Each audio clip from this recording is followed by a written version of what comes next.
Hello friends, मेरे channel पे आप लोग को स्वागत है। चलिए शुरू करते हैं ट्विटर से। तो ट्विटर में मैंने आपको यहाँ पे बोल दिया था कि निफ्टी का ये मैंने जो मैसेज किया था ये आप देख सकते हो। 1:45 PM 28 फरवरी को कर दिया था और उसमें ये चीज़ यहाँ पे मेंशन किया था कि एक्यूमुलेशन जोन है वो 21,300 से 21,800 इस एरिया के बीच में। और looking for the accumulation because of huge selling pressure we have seen since 5 months. तो यहाँ से हमने बहुत बड़ी सेलिंग हमें मिल चुका है। So at this time looking for only ETF not stocks. क्या? Only ETF. So because of this pattern, so I think the downtrend pattern is going to complete going to end very soon. So हो सकता है कि will see a good bounce back from the lower level. So exact level we can not say, मतलब I can say to कि हाँ। सो कुल मिला के यही है कि यहाँ से हो सकती है या ऐसे। सो इससे पहले तो ये था। और दूसरी चीज़ यहाँ से मैंने इससे पहले मैंने बताया था, यहाँ पे जाके देख सकते हो। अ, ये S&P की बात मैंने किया था। SPX तो ये जब मार्केट यहाँ पे ट्रेड हो रहा था, यहाँ पे देखो 6040 के आसपास।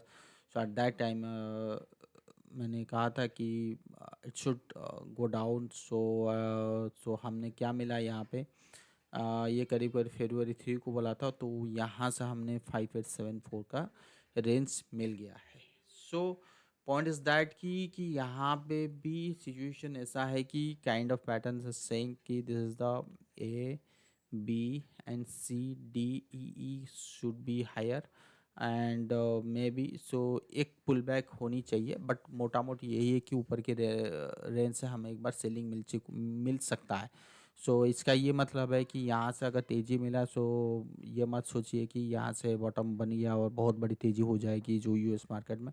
ऐसा बिल्कुल बोल नहीं रहा हूँ।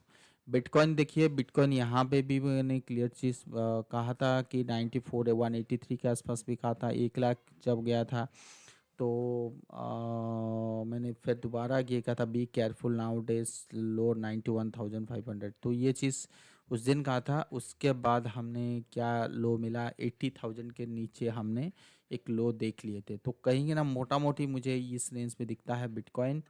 और ये तो पहले का न्यूज़ पहले का वो है, एज लिखा हुआ था तभी मैंने डिलीट किया था, उससे और कुछ नहीं है। ठीक है ना। तो अच्छा, ये चीज़ आप देखो, यहाँ पे क्लियर कट मेंशन था कि यहाँ पे ये जो ब्रेकडाउन हुआ था, तो at that moment told you कि ये चीज़ इस ये यहाँ पे उसको टैग देखो 21,800 के आसपास मैंने कहा था कि एक बार इट शुड गो डाउन। यहाँ पे after consolidation long time near, so now looks like downtrend will continue for some times। so sometimes लेके मैंने छोड़ दिया था। उसके बाद हमने एक डाउन ट्रेंड मिला जो यहाँ पे मेंशन किया हुआ है। So we got good gap down in daily chart, this breakdown gap will see more down trend as trend swing lower low. So 22,800 के आसपास तभी बोला था। उसके बाद हमने क्या लिया, 22,100 की करीब करीब 700 पॉइंट की फॉल हमें मिल चुका है। ठीक है ना। वो इंट्राडे सेटअप था। और ये जो पॉइंट था यहाँ पे देखो, यहाँ पे भी मैंने कहा था कि जब मार्केट यहाँ से बाउंस बैक है, everybody was talking about that 25,000 even 26,000। So at that moment told you कि may toss that 24,000 to 24,100 levels, but that will be selling zone. So few months back told here good uptrend rally, we'll see a go uptrend rally from 23 level towards all time high, but kind of current price action saying मतलब जो तेजी हुआ वहाँ पे वो confidence नहीं generate किया कर रहा था, क्योंकि AD line not improving.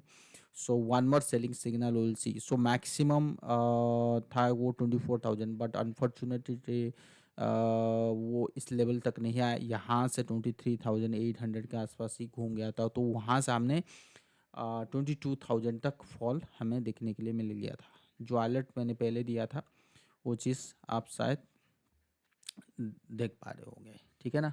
So gold many times told your I was not comfortable at this moment. तो बहुत बार मैंने कहा था कि यहाँ पे देखो ये रिलेटिव स्ट्रेंथ है and this is the gold price 2900 and even ये गोल्ड 2950 गया था, तो वहाँ पे भी मैं कंफर्टेबल नहीं था। But later will see that gold जो है 2850 तक आ गया था। $100 जो 100 पॉइंट जो है वो आ गया है, ठीक है ना।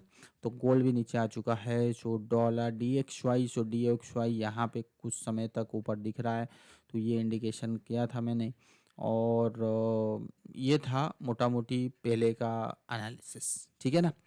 आपकी एनालिसिस जो है मैंने बता चुका हूँ, यहाँ पे रखा हूँ कि यहाँ से मुझे बहुत अच्छी ऊपर दिख रहा है। इसका कारण, इसका पर्पस क्या है? अगर आप ये RSI देखोगे, ये this is the daily RSI chart. So RSI is showing that it's trading below the 24 level. So ये इज द, यहाँ पे जब जब इस सिचुएशन पे आता है over sold zone, so this area are over sold, this area are overbought zone. So इस एरिया में जब जब RSI इतनी ओवर सोल्ड आ जाता है बिलो 25, बिलो मतलब near the 20, so we got a very good bounce back from that level. Okay, so देखो ब- इस पॉइंट पे ना, यहाँ पे किस बेसिस पे बाउंस बैक किया, यहाँ से देखो पॉइंट पे बाउंस बैक, यहाँ से अच्छी वाली बाउंस बैक, यहाँ से अच्छी वाली bounce back, then we go यहाँ से अच्छी वाली बाउंस बैक। उसके बाद हम यहाँ पे देखोगे तो भी अच्छी वाली bounce back. again we got the same pattern that RSI is trading below the 25 level, so we can say that bounce back is near, so we can say okay। and come to the चलिए उसमें weekly chart में चलते हैं। तो weekly chart के analysis RSI क्या कहने की कुछ, सो बिलो भी यहाँ पे हमने एक काइंड ऑफ सपोर्ट मिला है, तो नो डाउट कि RSI ट्रेडिंग बिलो दो प्रायर सपोर्ट एरिया। एंड तो ये कह सकते हैं कि काइंड ऑफ बाउंस बैक होनी चाहिए। एंड मंथली चार्ट की RSI which still trading above the 50 level area level. Okay, so point is that कि डेली चार्ट में आते हैं और डेली चार्ट की एनालिसिस करते हैं। So this pattern itself it is the kind of the ending of diagonal pattern. So ending of diagonal pattern का मतलब ये होता है 1 B, or you can do that 1 2 3 4 5, or you can A B C D also, A B C D E. So E could be that 1.618% भी हो सकता है of the BC। तो ये कैलकुलेशन जनरली होती है। और अगर मैं ये मान के चल, तो सॉरी BC कह रहा हूँ, ये ABCD का है 1 सो मोटा मोटी वो निकल के आता है 22,080 और 22,100 का। ये पहले से ही मार्क किया हुआ है, तो हो सकता है कि ये थोड़ा, एक मिनट,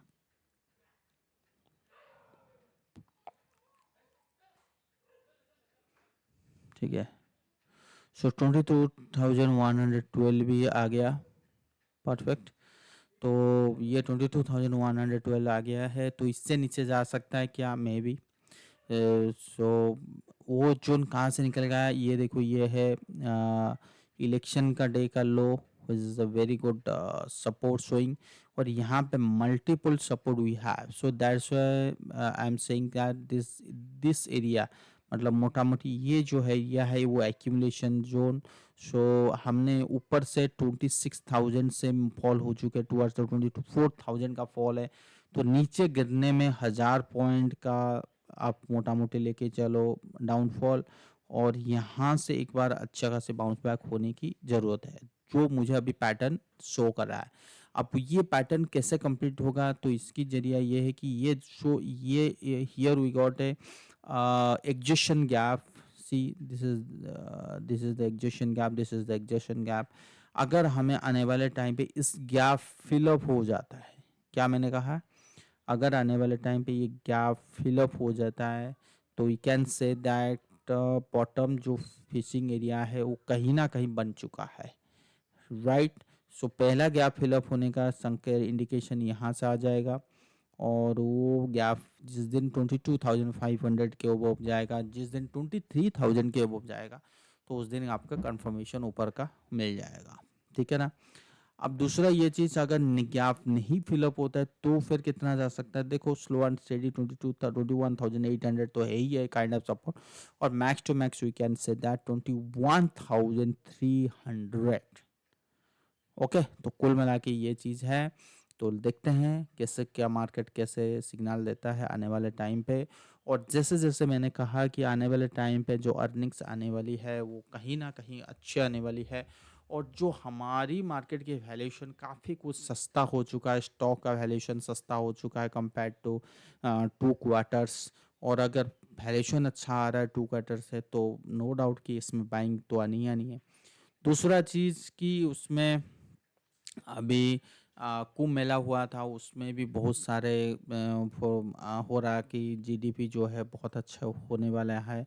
और तीसरा ये कि जो सीआर रेट कट हुआ था, तो उसका भी बहुत बड़ा पॉजिटिव इम्पैक्ट आ सकता है कि मार्केट को। और चौथा ये रहा, जो आपका इनकम टैक्स में जो इंक्रीज हुआ है, ठीक है ना, तो उसका डायरेक्ट बेनिफिट भी मार्केट को हो सकता है। तो कुल मिला के मार्केट बहुत अच्छा होने होने जा रहा है। और जबकि हमारा जो यूएसडी आईएनआर है बहुत हाई है। अगर हम हमेशा कोरिलेशन बैठाते हैं तो यूएसडी आईएनआर जब इतनी हाई पे चल रहा हो, तो ये तो ले सकते हैं कि मान सकते हैं कि कहीं ना कहीं हमारी मार्केट जो है एक बार गिरना चाहिए, ठीक है ना। तो यहाँ पे मोटा मोटी हमने एक एवरेज मिला, तो अगर यहाँ पे सस्टेनेबिलिटी नहीं है तो कहीं ना कहीं यहाँ पे ऐसा, तो इसका भी एक बहुत बड़ा पॉजिटिव इम्पैक्ट हो सकता है मार्केट को। सबसे और बड़ा पॉजिटिव इम्पैक्ट ये कह सकते हैं, जो क्रूड ऑयल है वो कंटिन्यूसली गोइंग डाउन। सो ये जो कहने की कोशिश कर रहे, this this this kind of pattern is saying कि हो सकता है कि यहाँ पे हमें कंसोलिडेशन करके थोड़ा सा तेजी मिलेगा, थोड़ा सा तेजी मिलेगा। तो वो तेजी कोई मायने नहीं रखता निफ्टी को, तो वो भी another thing is that positive thing है। और सबसे बड़ा चीज़ जो है, जो अभी न्यूज़ चैनल में बात हो रहा है कि इंडिया से पैसा निकल के चाइना पे जा रहा है। चाइना पे तभी जा रहा था जब चाइना सस्ता था, हांगकांग सस्ता था, जब बाकी की मार्केट सस्ते थे। अब जाके देखोगे, जब मैंने कहा कि हांगकांग यहाँ पे बाई करना चाहिए, तो किसी ने भी यहाँ पे पोस्ट नहीं किया था। और मैंने कंटिन्यूसली हांगकांग को बाई करने की बात की, इस लेवल पे इवन इस ब्रेकआउट। तो अभी मैं कहीं ना कहीं सेलिंग, तो यहाँ से जो 1 साल के करीब करीब हो चुकी है, जनवरी 2024 से मार्च 2025, 1 साल का।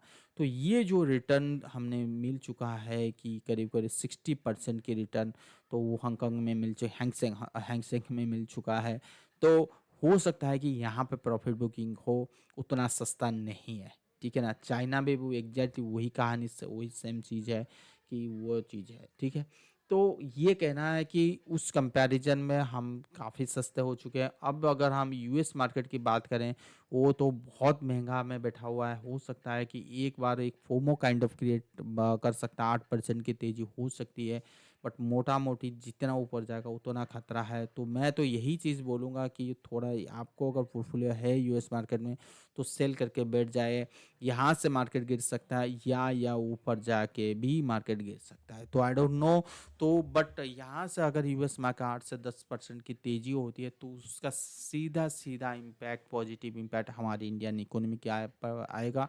क्योंकि हम इंडियन इकोनॉमी इतने सस्ते हो गए हैं, तो नॉर्मल सी बात है कि पॉजिटिव इम्पैक्ट आ सकती है। और पैटर्न और ये वैल्यूएशन, जो चीज़ अर्निंग्स, डिमांड, ये सारे चीज़ इंडिकेशन कर रहा है कि मार्केट कुछ समय तक मार्केट पॉजिटिव होने वाला है। So we can say that 2 months के लिए मान के चलो कि पॉजिटिव होगा अप्रैल मई तक, ठीक है।